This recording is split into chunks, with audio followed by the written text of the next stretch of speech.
So there's a lot of news about Virginia and Donald Trump confirming this woman, who is also not here no longer, and had a dead man switch.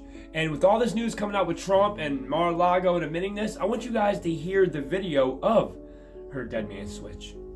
Listen carefully. R.I.P. If you're watching this, it means they got me. My dead man switch activated automatically after I missed 2 scheduled check-ins. I had it set up months ago because I knew this day was coming. I did not die by accident. I was murdered to keep their secrets buried. My name is Virginia Louise Guiffre. I was one of Jeffrey Epstein's victims. I survived Little St. James, but survival came at a price. I saw too much, knew too much, and now they've silenced me. But it's too late for them. They thought killing me would bury their secrets, but this video is going to a few organizations I trust, ones that have been exposing the truth for decades.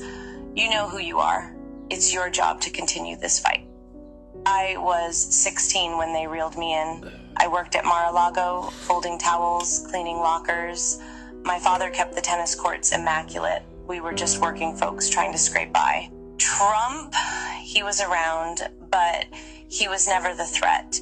The real predator was Ghislaine Maxwell, prim and proper, smiling, promising to teach me massage therapy at the Pink Mansion in Palm Beach. I had no idea I was being fed into a nightmare machine. Epstein's Island was hell disguised as paradise. You've heard some names linked to him, but those are just the sacrificial pawns. The real players, the ones they've protected at all costs, are still hiding in plain sight. I'll name 2 now. The first, a former U.S. president, Barack Obama. I believe that. Publicly, he's revered. Privately, he was one of the worst. He wasn't there for the girls, he was there for the island boys. Young boys, trafficked and groomed. I saw him more times than I can count, always without his Secret Service detail, sometimes with his Hollywood friends, George Clooney and Tom Hanks. I still have nightmares about them, arrogant and drunk on power, slinking into the cabanas with kids barely out of childhood. The second, Bill Gates, the billionaire philanthropist, loved by the media, hailed as a savior. We called him the benefactor, and we used to dread seeing him naked. But he didn't come to party, he came to experiment. Genetic experiments, human experiments. I saw him inject This is why I believe it. with something they said was a genetic enhancement. She was younger than me, strapped to a table, terrified, treated like a lab rat while they muttered about seeding the future of the species. Message. These men think they are gods, playing with life like it was theirs to own. I'm telling you now, Epstein isn't dead. They staged his death because he was too valuable. He held blackmail on some of the most powerful people on Earth. Files, videos, confessions. They couldn't risk him talking, but they also couldn't risk him gone, so they hid him.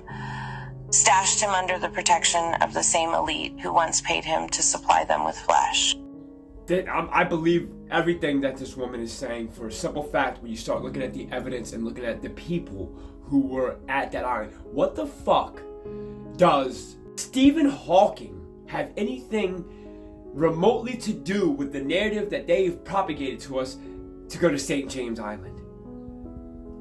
Stephen Hawking and all these astrophysicists, genetic physicists, why are they there? You think they're there to mess with kids, or are there some type of testing they were doing along with the weirdos?